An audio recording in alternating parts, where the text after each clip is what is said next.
শান্তি। আজি 30 মাৰ্চ 2025 অব্যক্ত মুৰলীৰ আধাৰত চাল চলন আৰু চেহেৰাৰ দ্বাৰা পিতা ব্ৰহ্মাৰ সমান সাক্ষাৎকাৰ মূৰ্ত হোৱাৰ যোগাভ্যাস কৰিম। ওম শান্তি। মই ভাগ্য বিধাতা বাবাৰ শ্ৰেষ্ঠ ভাগ্যৱান আত্মা হওঁ। কল্পই কল্পই মই এই শ্ৰেষ্ঠ ভাগ্যৰ অধিকাৰ প্ৰাপ্ত কৰোঁ। এই ভাগ্য সৰ্বশ্ৰেষ্ঠ ভাগ্য, কিয়নো স্বয়ং ভগৱানে মোক এই ভাগ্য প্ৰদান কৰিছে। অপ্ৰাপ্ত কোনো বস্তুৱেই নাই এই ব্ৰাহ্মণ ভাগ্যৱানৰ জীৱনত। বাহ ভাগ্য বিধাতা, বাহ বাহ মোৰ ভাগ্য, বাহ। সদায় অন্তৰৰ পৰাই এয়াই গীত নিগৰে। গোটেই কল্পতেই এনেকুৱা শ্ৰেষ্ঠ ভাগ্য আৰু কাৰোৱেই প্ৰাপ্ত নহয়। মই এজন ভগৱানৰ দ্বাৰা তিনিটা সম্বন্ধৰ প্ৰাপ্তি অনুভৱ কৰোঁ। ভগৱান মোৰ পিতাও হয়, শিক্ষকো হয় আৰু সৎগুৰুও হয়। মই বালক তথা মালিক হওঁ। শ্ৰেষ্ঠ পঢ়াৰ প্ৰাপ্তি, পদৰ প্ৰাপ্তি অনুভৱ কৰোঁ। মই দ্বৈত ৰজা হওঁ। বৰ্তমান স্বৰাজ্য অধিকাৰী আৰু ভৱিষ্যতত অনেক জনমৰ ৰাজ্য অধিকাৰী হওঁ।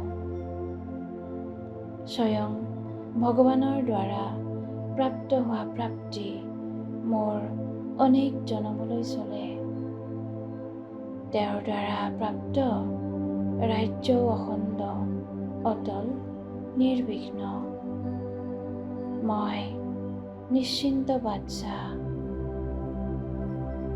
মাজে মাজে যিবিলাক কথা আহে সেয়া মায়াৰ পুতলাৰ নাচ, কাৰ্টুনৰ প্ৰদৰ্শনী যেন অনুভৱ হয়। মায়াই কেৱল কাগজৰ বাঘ হৈ আহে। মই চিন্তা কৰাৰ কোনো কথাই নাই। সেইবিলাকে আগলৈ অনুভৱী আৰু পৰিপক্ক বনাবলৈ আহে। মই বিজয়ী হওঁ।